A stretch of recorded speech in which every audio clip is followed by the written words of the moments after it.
Good evening and welcome back to Empty Cloud Monastery. My name is Bhante Sudaso and I'm here this evening with Ayya Kemavangsi from Nirodharam Bhikkhuni Monastery in Chiang Mai, Thailand, who's here staying at the monastery for a couple of weeks. And this is our weekly monk chat, our opportunity to answer whatever questions you might have related to Buddhism. So you're welcome to type in any questions related to Buddha, Dhamma, Sangha, or anything related to monastic life or anything else related to Buddhism, and we'll give answers as best we can. So we can start by paying homage to the Buddha, and then we'll start looking at whatever questions you have for us this evening. Namo tassa bhagavato arahato samma sambuddhassa. Namo tassa bhagavato arahato samma sambuddhassa. Namo tassa bhagavato arahato samma sambuddhassa. Buddhang dhammang sanghang namasami. So first off, welcome to all the people checking in online. So welcome to Rick, Let It Go, Tora, Richard, Zanza, Louisa, Jayanta, Karen, Gita, Mary, Karuna, and Iga. Welcome. And I see a couple questions here. So the first question is from Rick. So Rick says, can you share what life and practice are like at different monasteries and how these differences impact you and your progress on the path? So I can speak a little bit about my experience, and then Venerable Kemavangsi can say a little bit about her experience as well, and we can take it from there. I've stayed at a number of different monasteries, mostly monasteries connected with the Thai forest tradition. I've also spent a couple of years staying at some Sri Lankan monasteries. The forest monasteries I've stayed at were fairly similar in their approach. So a strong emphasis on the Vinaya rules, so studying and practicing the monastic precepts that we have from the time of the Buddha, and also the later traditions that developed around those precepts. In the forest monasteries, there's normally a very strong emphasis on trying to keep the monastic precepts in a very strict and precise way, and on learning how to use the Vinaya as a way of training the mind. So the Vinaya rules are not necessarily inherently good, but rather they're something that we use in order to understand our mind, in order to become more self-disciplined and self-aware. And another major feature of the forest monasteries that I stayed at is a lot of free time for personal practice. So usually many hours of personal time in the afternoons where one can do one's own study and meditation in solitude. So without needing to have interaction with other people, but also several hours a day in community. So spent doing chanting and meditation together every morning and every evening, also working together, doing usually about 3 hours of work every day, usually simple things, simple manual labor of various kinds. Also eating together, usually eating together in silence. So using both the community life and the solitary life as a way of training the mind. I also spent several months staying at a city temple, Sri Lankan city temple, which was a very different experience. So there was a bit more focus on being present for lay people. So meeting with lay people who would come to the monastery, doing ceremonies and activities together with the lay people. Less focus on Vinaya and more focus on community activities. So that was also an interesting experience. But my own affinity is more with the forest tradition style of strict Vinaya practice and lots of time spent alone doing one's own study and meditation. So that's a few things that come to mind. Maybe Venerable, if you'd like to speak a bit about life and practice at different monasteries and how that's affected your progress. Actually, I'm from Nirodharam, right? And I don't have much experience, to stay in different monastery. So I'm gonna talk about the experience that I spent in Nirodharam and versus at other branch, Nirodharam's branch. For Nirodharam, Prajan Nandayani just tend to focus on the wisdom, right? She focused on the Vinaya as well and on the wisdom and the Panya to enhance the wisdom. So life at Nirodharam, we tend to follow the Vinaya, but during the day, the Prajan enhances encourage us to study quite a lot. For if you newly ordained, most of the time you study the Sekhiyavat, right? The manner, what you should do, and maybe about the sutra. You can choose whether you study the Pali language or the Abhidhamma or both. But normally they don't do both because it's too much of the study. So you can choose after you finish the Pali language, and then maybe next 3 months, and you can start learning about Abhidhamma, something like that, or the sutra. It's up to you. So if you are newly ordained in Nirodharam, they encourage you to study quite a lot, because the Prajan said if you just newly ordained, maybe your mind just still get used to the world that you used to live in. So now it's just input, lots of input in the Dhamma, in the Buddha's teachings, and help them to adjust to the life of the monks, the monastic life, something like that. And after that, then you can choose to have the retreat, or choose to have your own free time to practice, but after a period of time, not just when you are newly ordained. And what else? And during the day, we have a duty as well. We have, since Nirodharam is open to lots of people, right? So we have some people to work as patisanthan, just to welcome the lay people and to give precept, or to when they donate or when they do the Sankhathana, they have to be with the lay people, but not every day. They have the duty, the schedule. So you take turns. Okay. So one day you work with the lay people, and one day you can just do your own meditation and practice, something like that. And also we have the time that we should clean the monastic or something like that. They have a lot of time to do these specific things throughout the day. And also we have the spare time to meditate on our own, or maybe study more on the Buddha's teachings. And that's for Nirodharam, right? And now I moved to the 7th branch of Nirodharam, right, in Lampang. So it's very small compared to Nirodharam, just 2 bhikkhuni and 1 samaneri.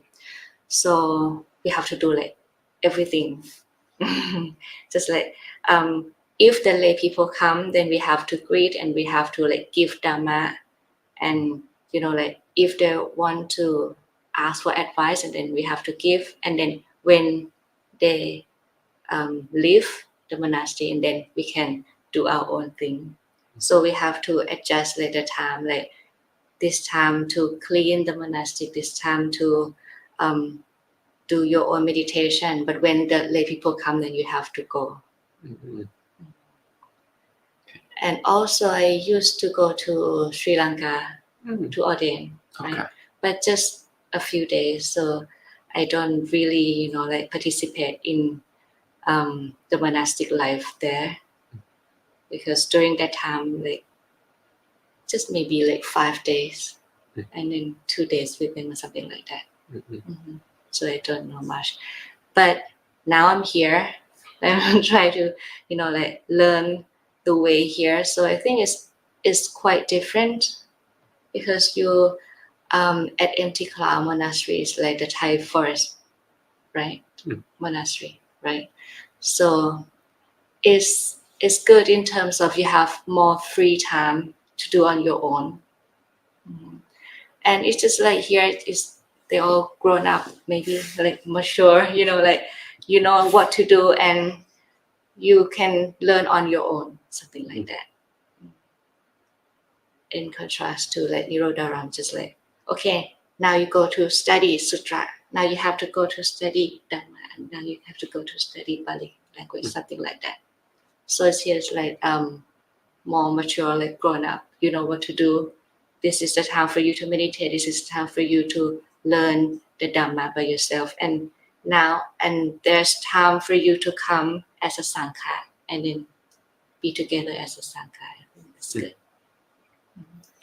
Yeah, actually, I like what you were saying about Prajan Nandayani, saying in the beginning you need to study a lot. Because actually I think a lot of people, they come to Buddhism with a lot of micchaditthi, so a lot of wrong views.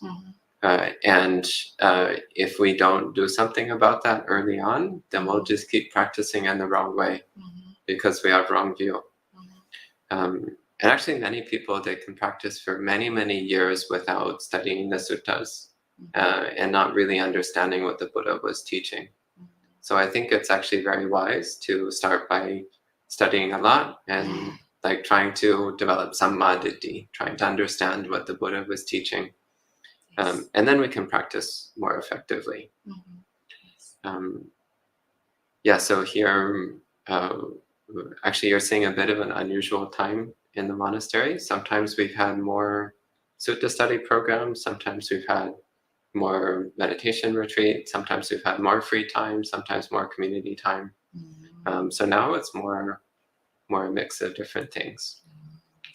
So it's always changing. But actually I think it's really useful to spend time in different kinds of monasteries with different kinds of schedules and different ways of practicing, because also that gives us a broader view of what it means to be a monk and how we can practice the Dhamma in different ways, to train the mind in different ways, and also how to adapt to different internal conditions. So sometimes we need more community activities to help support our practice, and other times we need more solitude. Sometimes we need more study, sometimes we need more meditation. So it's actually I think it's really good after someone's learned the basics of monastic life, after a few years of basic training, then it's good to spend time in different places and start to see different ways of practicing. Yeah, I agree with you on that. And also I think like after I live here, then I have like a lot of things to share with my monastic friends, like, okay, this is good. We should maybe try this thing in Thailand. Great.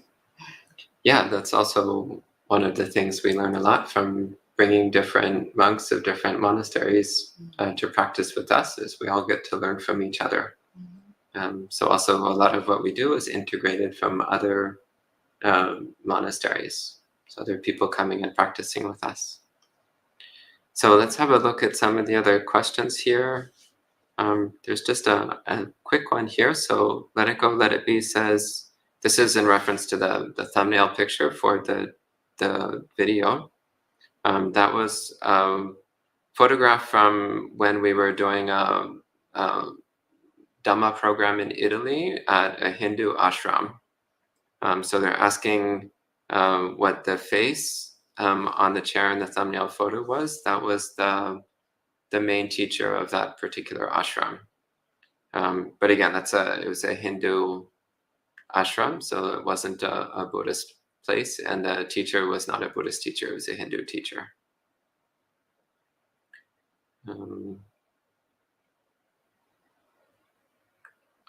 So Kim says, my boyfriend put up a bug zapper. I unplug it, he plugs it back in. What to do? Well, so the first precept is not to kill. So not to kill any living being. And so, Kim, it sounds like you have taken this precept of not killing living beings, and that's good. It sounds like your boyfriend has not taken this precept. So you might try explaining to him why you unplugged the bug zapper. You might want to explain to him why you don't want to kill insects. And of course, he has to make his own choices in life.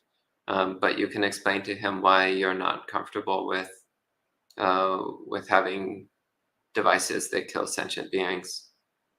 And maybe he will understand, and maybe he won't. But I think you need to have a conversation with him. What do you think? Yeah, I agree with you. Yeah. And Astroman says, what does it mean to take refuge in Buddha, Dhamma, and Sangha? Do you want to answer this? Yes, to take refuge. I'm not sure in English, but for me, it's sarana, right? Sarana.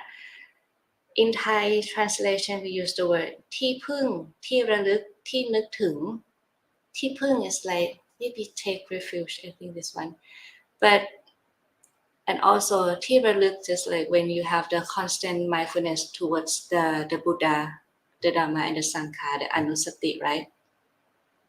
So for me personally, I can compare to the time that I don't, like have the faith in the Buddha, the Dhamma, and Sangha, right? And at that time, I can compare myself when I was in the ocean. At that time, I was like, I do the rescue diver or something like that. Oh, wow. And just me alone, because not everyone just in the boat. And I was like in the ocean, struggling to get to the boat. And at that time, I feel like I just want something to grab, but nothing there. I just feel like so empty and yeah, it's just empty, just emptiness. Like I just need something to hold on, to depend on, or something like that, spiritually, mentally, something like that. And so when I don't have the Buddha, the Dhamma, and Sangha, I feel kind of lost. Like I try to find happiness, but I can't find. I just feel so like empty inside. But once I know for certain, I know for myself that okay, the the Buddha's teaching is real, is the truth, and then I start to know more about the noble disciples, like the monks, the teachers in Thailand, and then now I know that the Buddha is real, and that moment I take refuge in the Buddha, the Dhamma, and Sangha, like depend on the teachings of the Blessed One. And from that moment, I feel like now I know. Now I'm not lonely. Now I have something to, to, I don't know in English, like to depend on. Yeah. And I feel firm. And when you take refuge in the Buddha, the Dhamma, and Sangha, I feel like I don't afraid of anything. In the past, I might afraid of ghosts, I might afraid of like darkness, something like that. But now, like just no, I have the Buddha, the Dhamma, and Sangha. It's just not like that. The Dhamma will just magically like, you know, like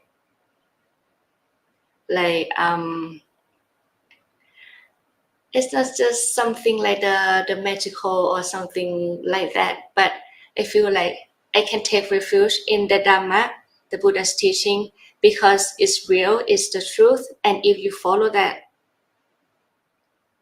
it's just the right path. And it is the words of the blessed one, that, and it cannot be like argue, right? And I feel so good. So for me to answer this question, for me to mean like to take refuge in the blessed one, the Dhamma and Sangha, is just to embrace the Buddha's teachings, to practice, and then you know for yourself that the Buddha is real, the noble disciple is real, and now you feel like you full, you are firm, and you're not lonely. This is the word like the take refuge for me, in my opinion. Great, wonderful, thank you.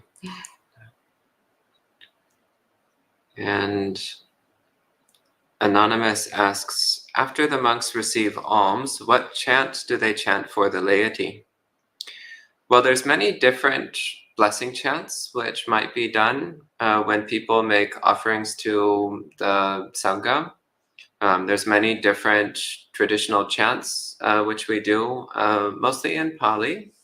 Sometimes people will chant things in whatever language of the people they're speaking to, but most commonly we chant in Pali. And the different chants have different meanings, but usually the meanings are things like, may you be free of illness, may you always be happy and healthy, may you have the highest blessings, may you have good luck, may the devas, so the devas, the angels or divinities, may they watch over you and protect you. May you have the blessings of Buddha, Dhamma, and Sangha in your life, and may you attain Nibbana. So may you attain enlightenment, awakening. So commonly it's things like that, though of course every blessing chant has its own particular details.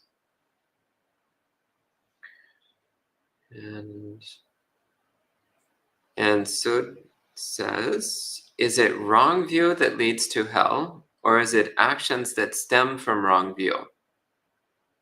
I have a hard time understanding how pride can lead to hell. Perhaps actions from pride could be misguided. Do you want to talk about this? Yeah. Actually, Sud asked in the morning that the Ayya Pramapara, and I talk about the pride, the conceit.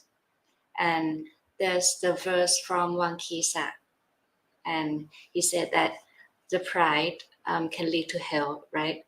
So it's true that the wrong will can lead to hell, and also, the action that stem from the wrong will, like pride and like all unwholesome qualities, if you cultivate it more and more, then it can lead to hell.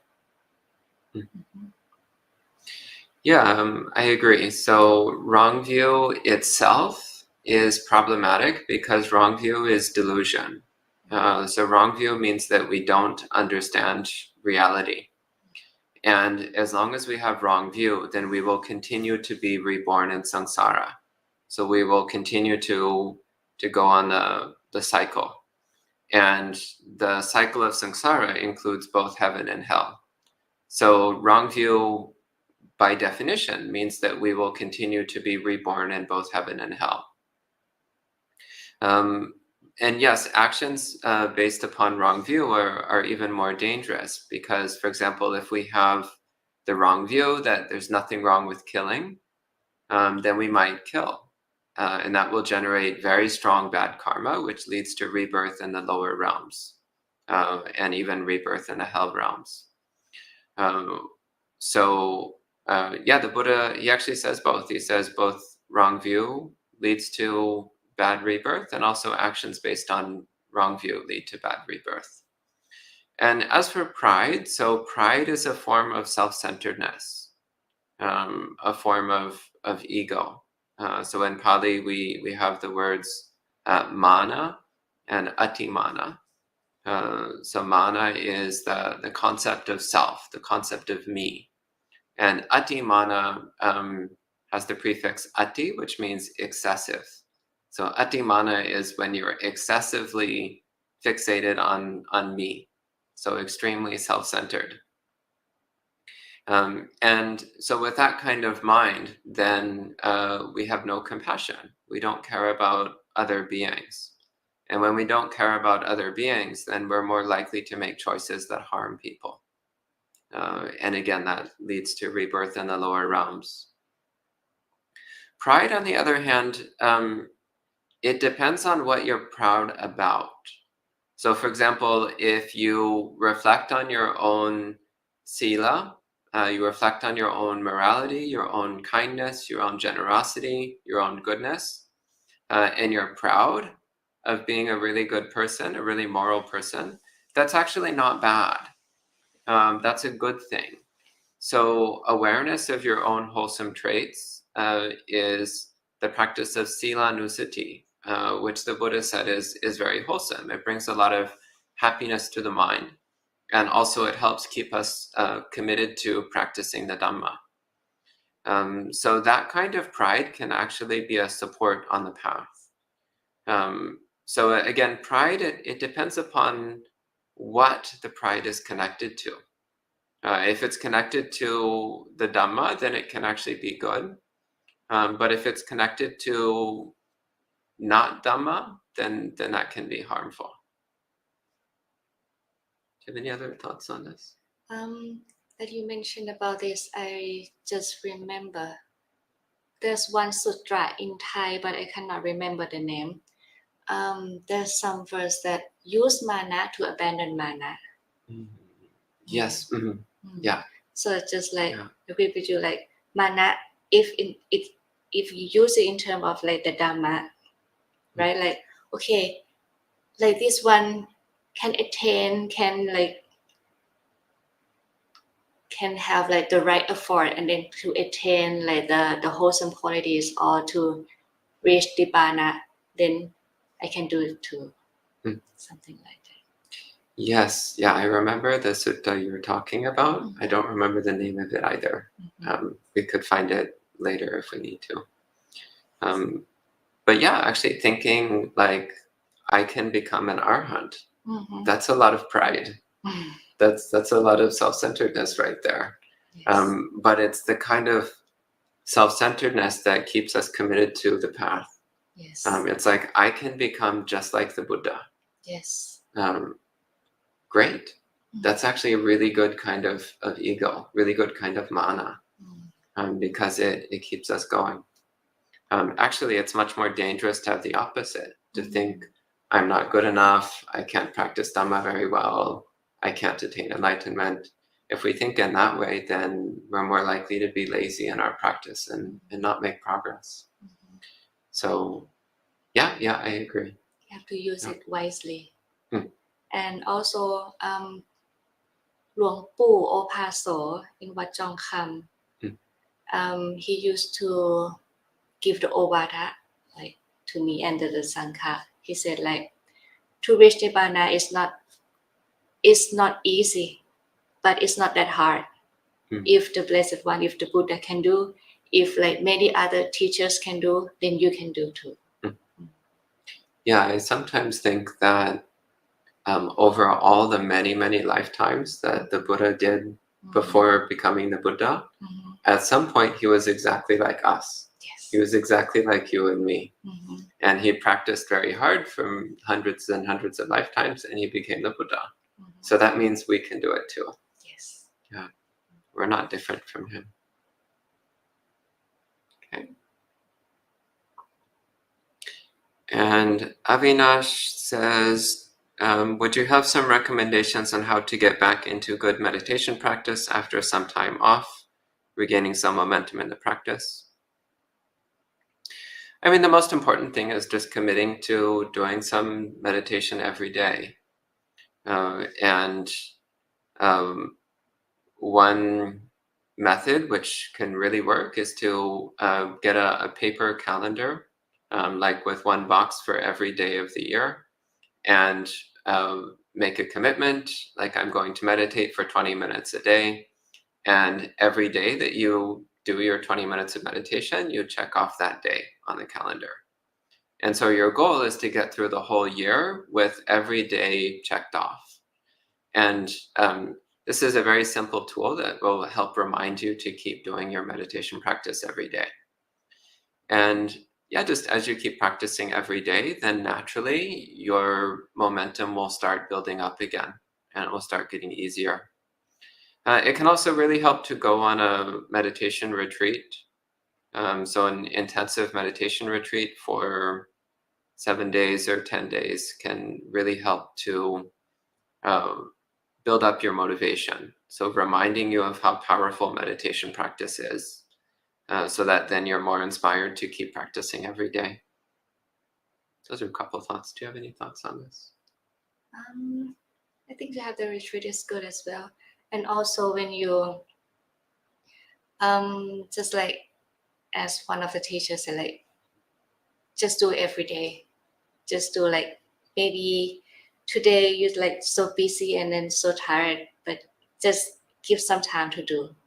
Don't skip, just do every day, just like, and don't expect it to be like this or like that, maybe because some people, when you do the meditation, you have the expectation like, I think I need to reach the jhana, the first jhana, maybe something like that. So if you meditate with this kind of expectation, it's not good, and then you go like nowhere.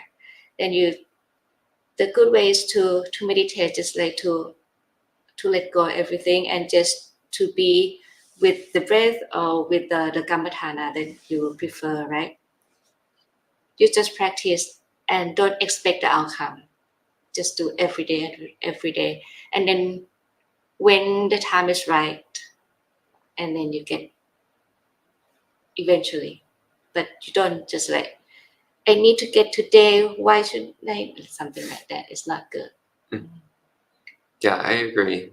Yeah, not to have any expectation, but just to do the meditation and let it be what it is.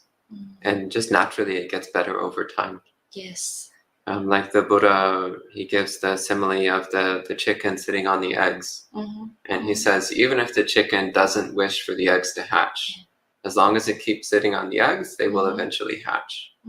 So it's the same with our meditation. We just keep doing it every day, and just naturally it will get better. Yeah. And Karuna says, the 9 types of mana, are they meant to be understood as all unskillful? I wasn't clear on why it is unskillful for the person who is superior to know they are superior, or the one who is inferior to know they are inferior, etc. Is it a conceit to think you are worse than you are, like the person who is superior who thinks they are inferior? So the different types of conceit, the basic problem is that all of them are based upon a sense of self. So all of them are based upon the root conceit, which is called asmi mana. Asmi mana means the concept of self-existence. Asmi means I exist, and mana means the conceit or self-concept. The asmi mana means the concept of self-existence. And the Buddha said that asmi mana is ultimately the root of all of our suffering. So all of our dukkha comes from asmi mana. So this is why all forms of self-concept are unwholesome, because all of them cause dukkha. All of them are keeping us stuck in the painfulness of samsara. That said, of the 9 types that you're talking about, so the 3 where you have an accurate understanding are better than the other 6. So if you're superior and you know you're superior, or if you're equal and you know you're equal, if you're inferior and you know you're inferior, then that's actually a little bit better than the others, because at least then you have some accurate understanding. You at least have some clear awareness of your circumstances. But there's still that problem there, and that there's still the attachment to self, the attachment to me and mine. And instead, what we're trying to do is to see the components of our experience as impersonal, as just natural conditions. So for example, right now, there's a male body here and a female body there, but it's not accurate to say, I am male. Rather, what's accurate to say is that right now, there is a male body here. It's not accurate to say, this is a female person. Rather, it's accurate to say, there is a female body there. So there's a difference here. It's recognizing that I do not have an ultimate true nature of being a man or a woman or anything else. It's just that right now there's the condition of a male body here. Or maybe you think you're very smart or very stupid. Well, that's just a temporary condition. It isn't who you really are. It's just a temporary condition. So this is the development of wisdom. It's to see that what's present here is just a set of temporary conditions, none of which are ultimately who we are. And when we see in this way, then all the types of mana naturally start to evaporate. They naturally start to disappear and fade away. And that brings the sense of spaciousness, of peace, of joy, which is pointing us in the direction of Nibbana. Do you have any other thoughts on this? The Sotapanna, the Sotapan is the one who have the accurate view. Like, okay, I'm superior, and I know that I'm superior. Right? The 3 things that you mentioned, the 3 accurate view, and the Sotapanna. But have to mention again that the mana is the final factor, right? So it's very, very hard. Yeah. You can abandon all the mana once you reach the arahantship. Yeah, thank you for pointing that out. Because sometimes in our practice, we get too focused on advanced stages when we're still working on the basics. So, of course, it's good to know about this. It's good to know that eventually we have to eliminate all mana. But actually, in the beginning, we're mostly focused on shifting from an unwholesome mana to a wholesome mana. So, for example, shifting towards the identity of being a good Buddhist, of being someone who has refuge in Buddha, Dhamma, and Sangha. That's still a kind of mana, but it's a kind of mana that points towards awakening. Sometimes we first need to focus on developing wholesome traits. Then later on, we can work on letting go of everything, but not getting too far ahead of where we are. Okay.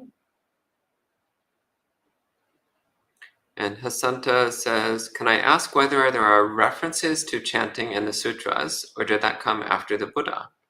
Chanting isn't part of the Noble Eightfold Path, is it? What do you think? It's asking about, is chanting spoken about in the suttas, and is chanting part of the Eightfold Path? You mean like the chanting, like the morning and evening chanting? Yeah, or chanting the suttas, reciting the suttas. Reciting the sutta come after the Buddha. What I have heard is just like in the Buddha's time, they have like the Mukhapatha, right? Mukhapatha, like to not chanting, the one that you, I don't know the vocabulary. Like reciting. Reciting. Yeah, right. They would memorize the Buddhist teachings and then recite them together. Yes. So what I've heard, I'm not sure because I don't know. I can't remember in the past life, right? During that time, they have the reciting as well. Mm-hmm. Yeah. And In Thai, we say Mukhapatha is to recite, to remember. And then after that, then we have the script or something like that. So okay, yeah. Yeah, I know what you mean. Mhm. Yeah, in English we say oral tradition. Oh. So oral means mouth, Mhm. mukha means mouth. Mhm. So I think it's the same term. Mhm. Yeah, and so in the beginning, people would memorize the Buddhist teachings and then recite it. Mhm. So that, yeah, I would say chanting has always been part of Buddhism from the very beginning. Mhm. But in the beginning, it was specifically chanting the Buddha's words. Mhm. And then later on, people developed other kinds of chanting, started making their own chants. Mhm. Mm. And it just pop up. Vimuttayatana, I think it's one of the chanting is one of them too. No, Vimuttayatana. Yes. Mhm. Yeah, the circumstances where one can attain liberation. Yes. Yeah. And the chanting is one of them too. Mhm. Yeah. Yeah, that's mentioned in the suttas. Yeah, definitely chanting has been part of Buddhism since the beginning. Mhm. Yeah, it's a way of remembering the Dhamma.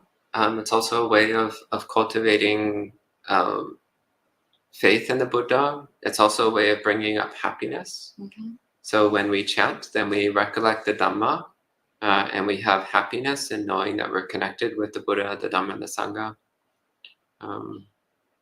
Yeah, actually, also in the Jaga Sutta, the Buddha recommends to recite the qualities of Buddha, Dhamma, and Sangha whenever we feel afraid. So yeah, it's been part of Buddhism since the beginning. So for this question, I think chanting is, it helps, to have the right view as well. So it can consider the part of the Noble Eightfold Path, like the first one.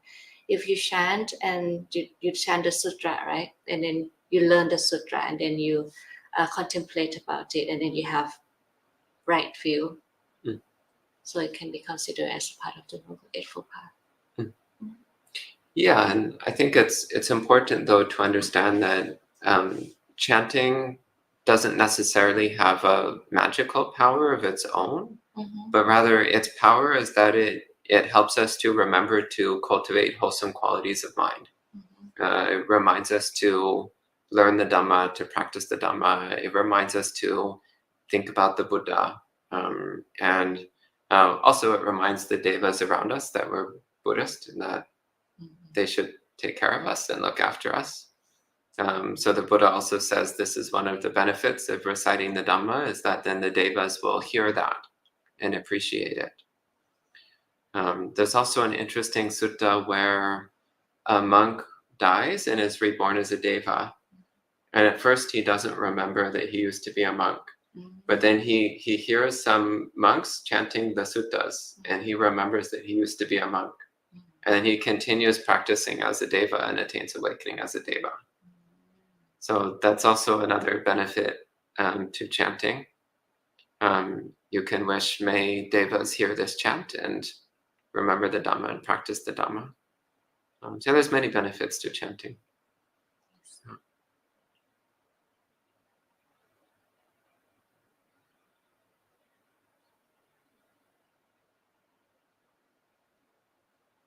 So Anonymous says, is it pointless to learn languages when bored or have nothing to do? Well, I recommend learning Pali. If you're interested in Buddhism, it's very useful to learn Pali. So you can read the suttas in Pali. It also can be helpful to learn languages of Buddhist countries. If you're interested in spending time in Buddhist countries, it's very useful to learn Thai or Sinhala or Chinese or other Asian languages can be very helpful. But if you're just bored, then actually when you're bored, that's a great time to read some suttas and do some meditation. Actually, when I have nothing to do, it's the perfect time to meditate.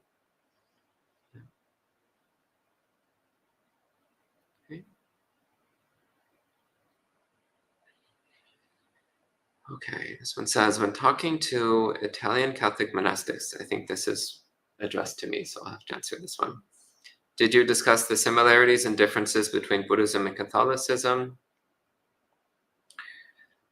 A little bit, but actually mostly we would just talk about our own experience. So they would talk about their experience and we would talk about ours. And mostly what we would talk about is not the doctrines of Buddhism and Catholicism, but rather we would talk about our monastic rules and our monastic lifestyle.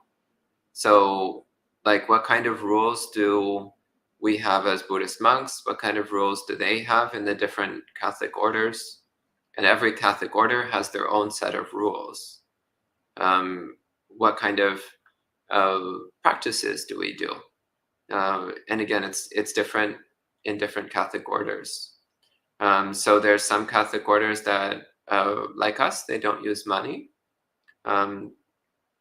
There's some that do meditation practices. There's some that have very simple lifestyles. And so it's very interesting to talk also about how they live in community and how they deal with disputes or problems in the community and how they cultivate kindness and mutual support in community life. So that's mostly what we would talk about, is more the basics, the basic aspects of being monks, rather than talking about doctrines. Because when we talk about doctrines, then we tried that a few times and mostly we just don't understand each other.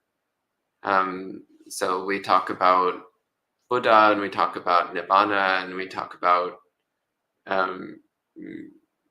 the Eightfold Path, and they have no idea what we mean. And then they talk about God and Jesus and heaven, and I have no idea what they mean. So that doesn't work very well. But when we talk about the basics of monastic life, the rules that we follow, the life that we live, the communities that we practice in, then we understand each other very clearly. So that's mostly what we would talk about. So maybe you can answer this one. Sergio says, can Buddhism help one overcome social anxiety? What do you think? I still don't have enough information about the social anxiety. What is it? That's like when you're around other people and you feel fear that you might say the wrong thing, or that you don't know what to say, or you don't know what other people think about you. It's like fear that you'll do the wrong thing or act in the wrong way. This is like that you have the expectation that I have to be good, I have to be like well accepted or something like that. Yeah. So I believe that the Buddhism can help overcome social anxiety. The fact that I cannot say like 100% because I don't know about the symptom, I don't know the root of the social anxiety, right? But I'm gonna answer in terms of, if you're afraid to do not good thing in front of people, that means you have like expectation. You have the need for people to accept you, maybe. So in Buddhism, the Buddha taught us that the cause of suffering is the desire, the need, and you have to know that people's opinion, you cannot control that, right? You cannot even control your own thinking, your own thought. You cannot control other people's thoughts as well. So maybe you just need like the strength mentally, maybe, and Buddhism can help you with that, to know like, okay, the suffering occurs and it should be understood, and what is the cause of suffering, and then you have to know like, what do you want? Maybe you want people to accept you, but why do you need people to accept you? If you accept yourself, if you know who you are, you know what you're doing, and you can accept the real you, and maybe you don't need other people to accept you. If you know what you do, and if you know that you do the right thing, you don't need other people's like, I don't know in English. just like to Their approval. you don't need other people approval or something like that. If you know that you, and if you really do the good thing, right?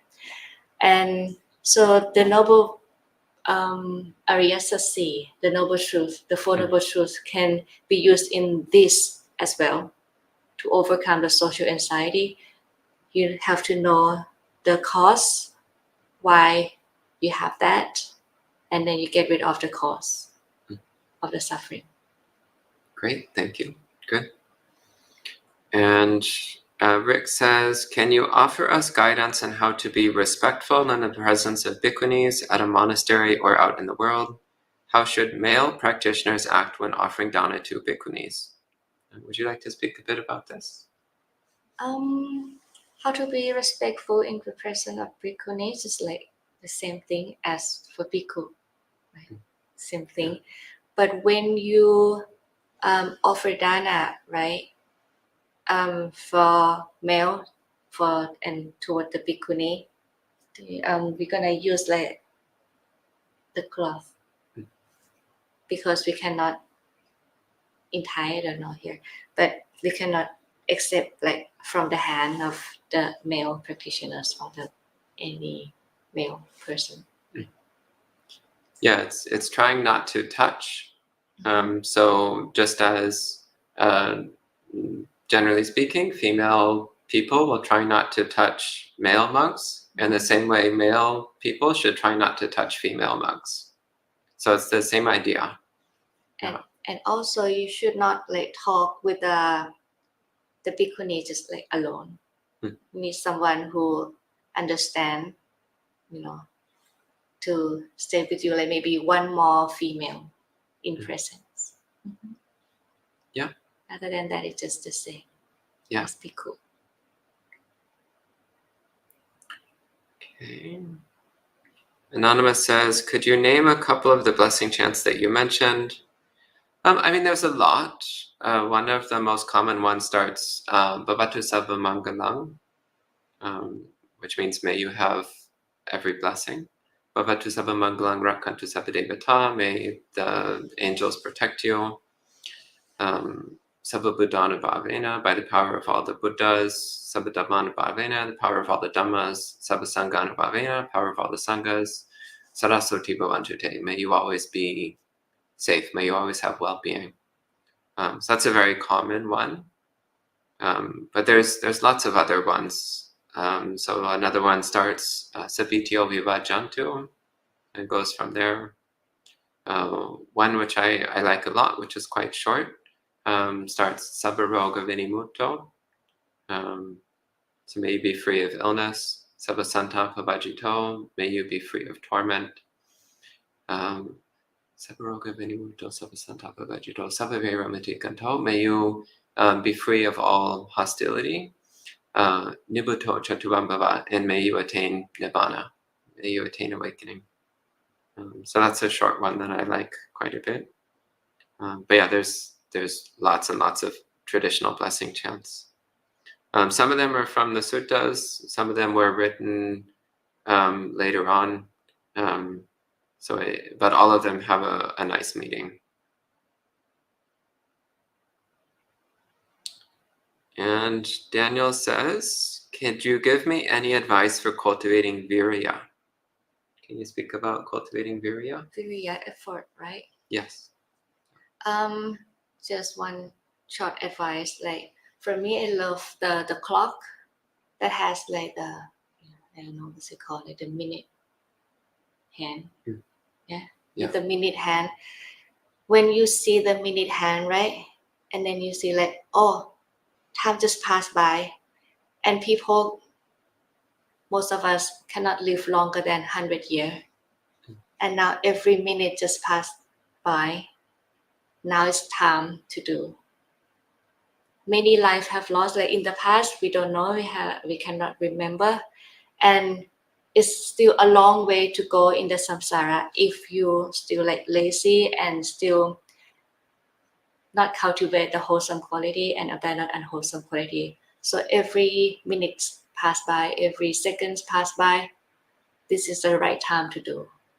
Start today, because if you think like probably like 80 years old, then you can calculate to the days and hours. It's just not that much. So this life is very short, and now the time is running out. So this is the right time to do and just start doing it. This is advice for me to cultivate virya or effort. Great, thank you. And Louisa asks, could past lives ever be interpreted as meaning your progress in the spiritual path towards awakening? For example, you are not the same person you were 2 years ago. That's part of it.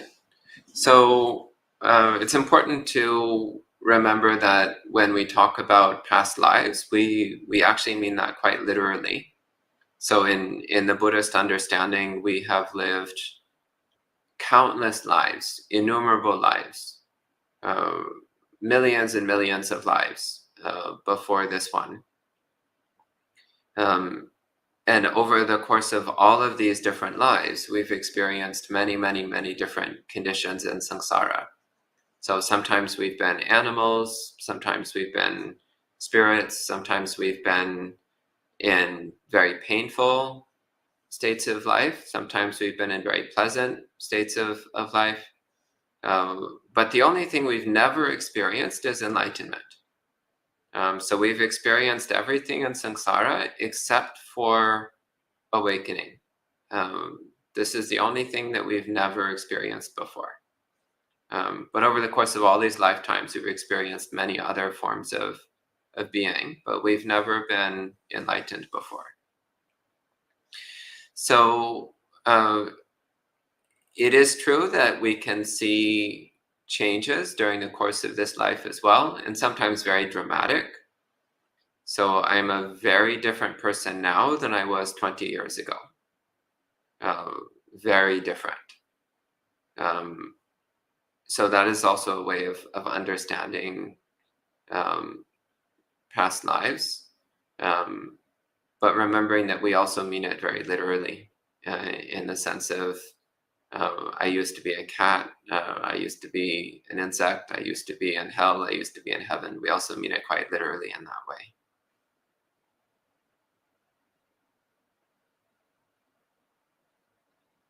And Karuna has a question for you. Karuna says, if you're comfortable sharing, may I ask if you had concerns about entering monastic life with a painful condition?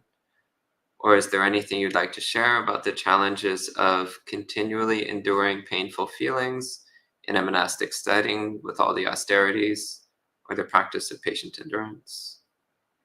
Do you want to talk about that? The first one, if you have concerns about entering monastic life with a painful condition, at that time when I ordained, I don't have any concerns because I think I'm gonna die. I think I'm gonna die in this robe, so I have no concern about like how to do the laundry, because over there I have to watch with my hand. When you think about it, I don't have any concern about this. At that time, I think if I cannot wash with hand, then I can just like in Korean, I'm gonna use foot, something like that. So I don't have any concern because I think I'm gonna die anyway, not more than a month. So but for the challenge, enjoying painful feeling with practice, and but after that I'm still alive, right? With the painful condition, I try to use this painful condition to help me with the meditation and help to to know the vedana nupassana, right? To know the feelings, and then it's good as a test. It's good as an exam. Like you have the new test every day. Like how to do this. This method is not working. Which method should I do? Okay, this method is working now, and then maybe 2 days later, no, it's not working anymore because it's too painful now, and then I have to find a new thing. So for me, it's good in terms of I can learn a lot from this painful condition. And I have to learn a lot from the patient endurance to have the khanti. Yes. Wonderful. Great, thank you.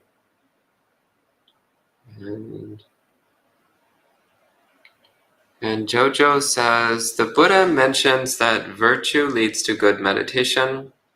This has been a year of much more happiness since leveling up my virtue and generosity, but my meditation hasn't taken off yet. Any advice? Yes. Remember your own goodness. Remind yourself of your own goodness. Actually, at the start of a period of meditation, you can spend a few minutes just reminding yourself of your practice of kindness, of generosity. Remind yourself that you're committed to being a good person, that you're following the Buddha's instructions, and just take a few moments just to appreciate what a good person you are. And then that sense of happiness, that sense of blamelessness, that will then help to support your meditation practice. So you can remind yourself of your own goodness. You don't need to forget about it. In fact, the Buddha said we should remember our own goodness. And as for your meditation practice, be patient. So meditation is something that develops slowly over a very long period of time. And sometimes we're making progress so slowly that we don't even notice it until many years go by. And then many years later, we're sitting in meditation and we realize that our mind is very peaceful and very clear. And we don't know when that happened. We don't know, or we realize somehow it's much easier than it used to be. But we can't say like, oh, on day 123, my meditation became peaceful and happy and easy. Or day 248, or year 5. We don't know exactly when it happened because it just develops very slowly over a long period of time. So just be patient and keep practicing goodness, keep practicing kindness, keep practicing patience, practicing peacefulness, practicing equanimity. And over time, your meditation will get better and better. Okay. Anything else you want to say on that? And he might need she might need to learn about the 5 hindrances, Nibbon 5 as well. Do you want to talk about those? No. I can remember in Thai, but I don't know, I can translate in English now. So kama chanda, sensual desire, aversion, ill will, negativity, hostility, Tina Mitha, sleepiness, dullness, yes. Kuttaja, Kutkuja, agitation, or anxiety, vichikiccha, and Vichikicha. Skepticism or doubt. Yeah. Do you want to talk about dealing with the 5 hindrances? Or maybe next week you can give a Dhamma talk on that. Okay. Okay, so next week you can talk about the 5 hindrances. Okay. Good. Okay. And Mano says, it would be wonderful if Empty Cloud offered ongoing classes in understanding Pali. Is there readiness needed prior to formal learning? Actually, over the years, several times I've offered Pali classes, and usually what happens is it starts with a very small number of people, and after a few weeks, that number goes down to 0. So I haven't offered Pali classes in quite some time, except to other monks. But I don't normally give Pali classes to lay people because usually people don't stick with it. If you want to learn Pali, I recommend studying on your own. There's a lot of really good Pali textbooks in English, which is how I learned. I learned on my own through studying textbooks. And when you have specific questions about specific Pali words or grammatical forms, then you can ask, and I'll help you with those questions. But most of your learning you'll have to do on your own.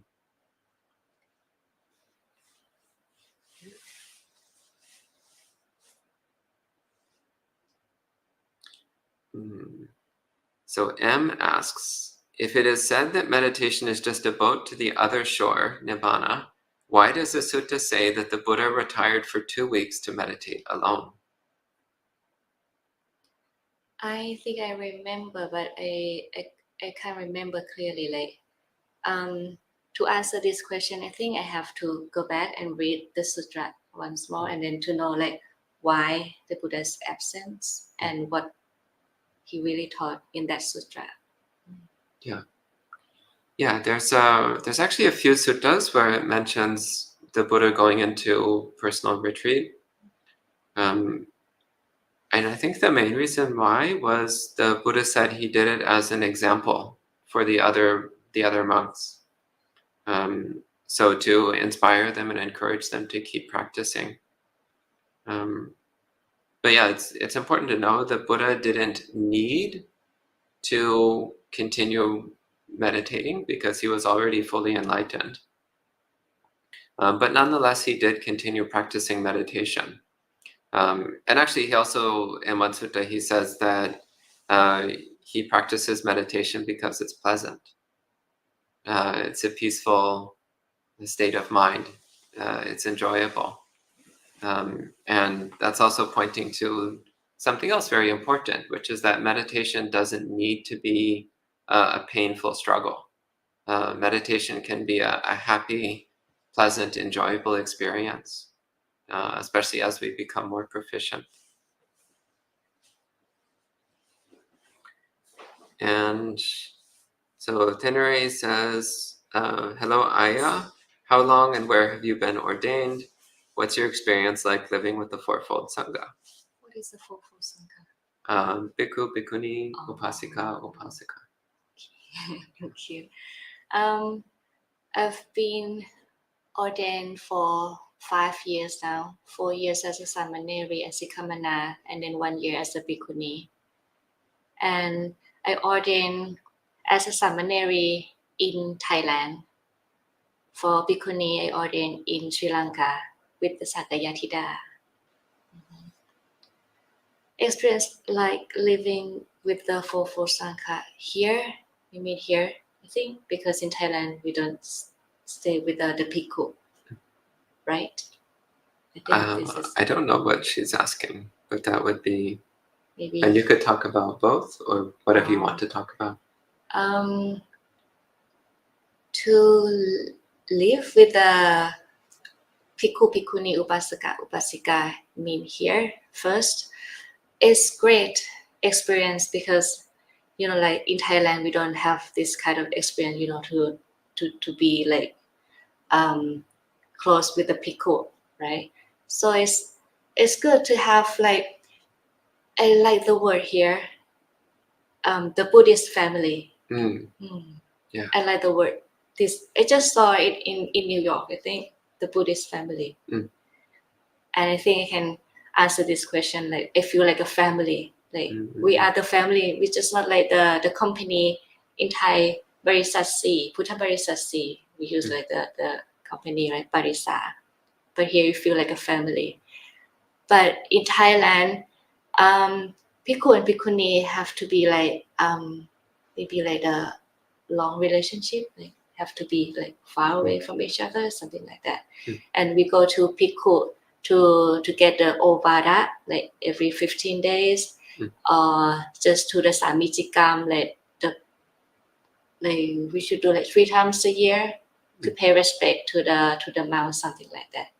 So we kind of have to keep distance from the bhikkhu.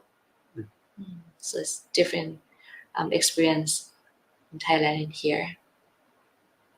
Yeah, in Mahayana Buddhism, it's more common to have bhikkhus and bhikkhunis in the same monastery, but in Theravada, it's still quite rare. There's only a few monasteries like that in the world. Yeah, in Mahayana, it's very common. It's just in Theravada that it's rare.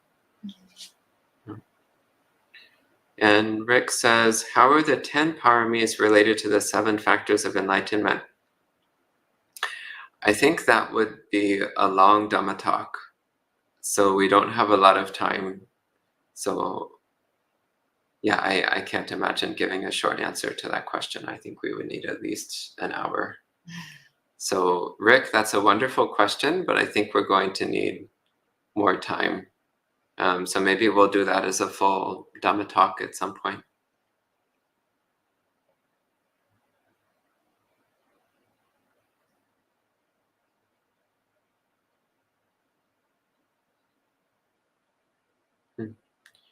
And Thinnery says, why does the mind dwell on sloth and torpor? Well, there can be different reasons for this. So tina midda, this hindrance of dullness or sleepiness, there can be many different reasons why the mind can get stuck in that state. One of the most common reasons is just because we don't like our experience. So when we have a dislike for our current state of mind or whatever we currently feel like, one of the ways that we can try to escape it is by going into a dull, hazy, sleepy state of mind. So sometimes that's one reason why we go into tina midda, so this dullness and drowsiness, is because we're trying to escape our experience. Sometimes it's just because we're very tired, we haven't been sleeping enough, or we've been doing a lot of exercise, physical exercise. Sometimes that's why, but usually it's just because we don't like our experience. Or in meditation, if we're using a meditation method that we don't find interesting, then also sometimes that we go into dullness.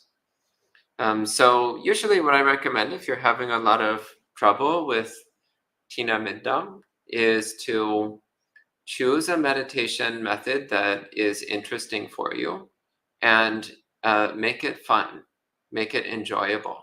So really focus on enjoying the meditation. So for example, if you're doing mindfulness of breathing, focus on enjoying the sensation of breathing. If you're doing mindfulness of the body, focus on enjoying the sensation of your body. If you're focusing on metta, then focus on enjoying the experience of metta. And this naturally will tend to make the mind more awake, because we like to be awake when we're having a good time. We like to be awake when we're enjoying our experience. And also really focusing on being intensely, clearly aware of your experience. That will also help to reduce this problem with tina midda.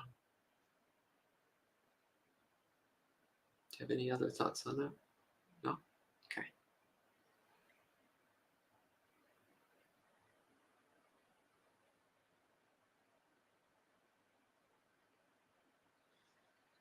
Okay, and Sud asks, how is metta related to realization of truth on the path?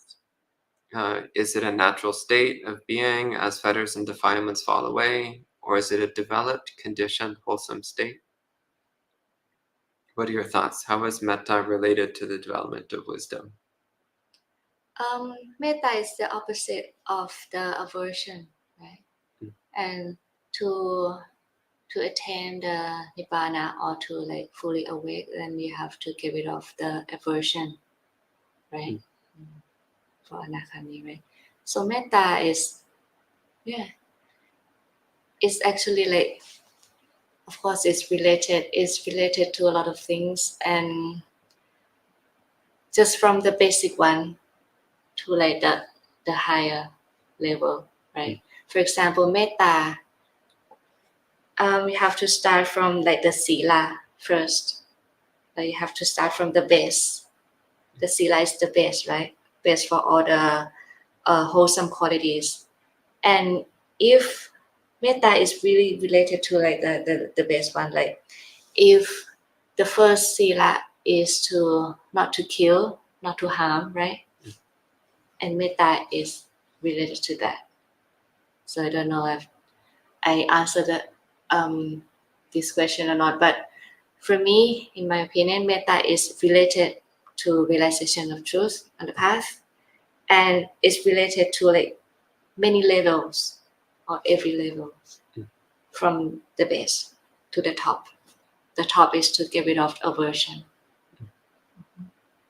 Yeah, I agree with that. So it's both something that we develop in order to help us make progress on the path, and it's also a natural effect of progress. So as our wisdom increases, then our metta increases. But also as we work on developing our metta, then that reduces our defilements, which helps our wisdom to increase. So metta and panya go together. They support each other.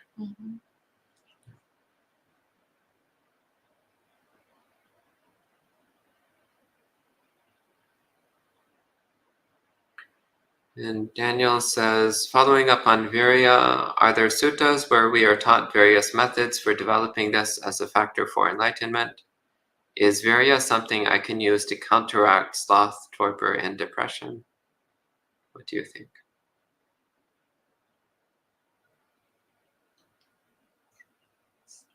Yeah, virya, counteract with sloth. Yeah. Yeah, I mean, that's exactly what it's for. It's like the opposite thing. Yeah. Yeah, and I mean, there are, of course, suttas which talk about developing virya. But going to depression, I think that, again, with counteracting depression, what's usually recommended is things like Buddhanusati, Dhammanusati, Sanghanusati, so recollecting Buddha, Dhamma, and Sangha, Silanusati, Chaganusati, recollecting one's own morality, one's own kindness, one's own generosity, Devatanusati, which is remembering that we have cultivated enough good karma to be reborn as devas, to be reborn in the heaven realms. These are all things that help to cultivate happiness, which then counteracts depression. So that's more what's recommended. And also practicing metta. Metta also tends to make the mind very happy. So that also counteracts depression. Virya to counteract depression? Not really. I've never heard of it being used in that way. No, virya is more. It's more to counteract laziness, to make sure that we stay focused on practicing.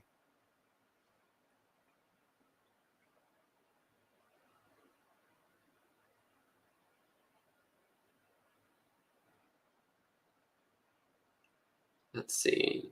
So M says, is anxiety, restlessness, nervousness, depressed mood watch? I don't know what that means. What kind of Theravada meditation is it? Chittanupassana? Yeah, I mean, observing the conditions of mind would fit under Chittanupassana. So that's part of Satipatthana meditation, is to be aware of the condition of your mind, to be aware of the emotional states. Yeah. And in Satipatthana, the Buddha emphasizes to be aware of the arising and ceasing of these. So the impermanence, the temporary nature of these mental conditions, and also recognizing that they're not who we are. So we're not trying to hold on to any particular state, but we're also not trying to push away our experience, but we're watching as the states of mind are arising and ceasing, so constantly shifting and changing. And in this way, then naturally we start letting go. Yeah.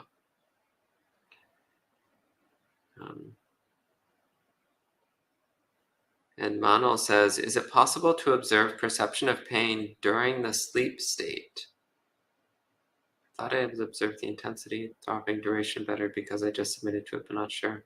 During the sleep state? No. Yeah. No. I mean, you can't really do anything when you're sleeping. Buddhist practice is all about what you do while you're awake. Don't worry so much about sleeping. Yeah.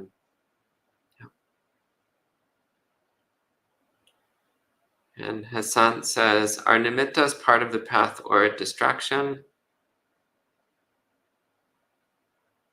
Nimitta. So if by nimitta you mean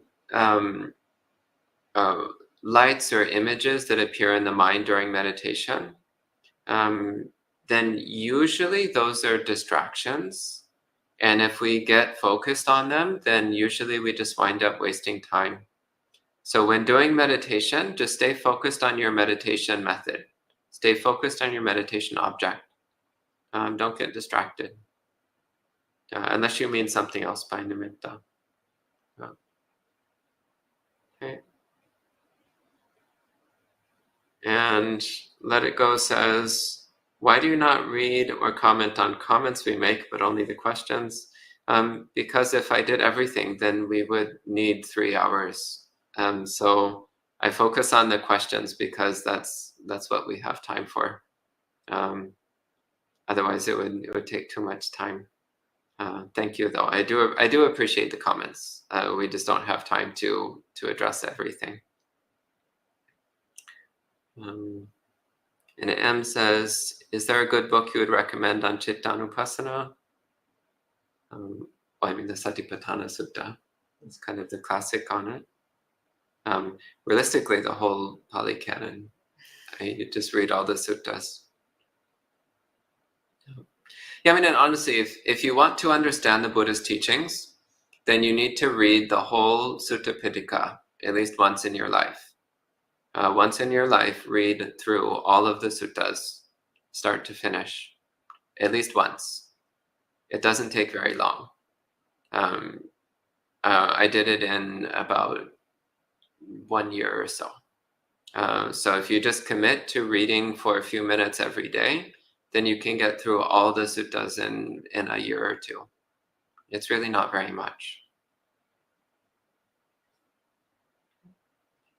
And that's the end of the questions. And also we're almost out of time. So I think we can go ahead and end at this time. So thank you, Aya, for helping with the Q&A session. And thank you to all the people who asked questions and typed in comments. And we can conclude the session at this time with 3 sadhus.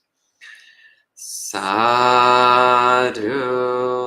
sadhu, sadhu. And we'll see you next time.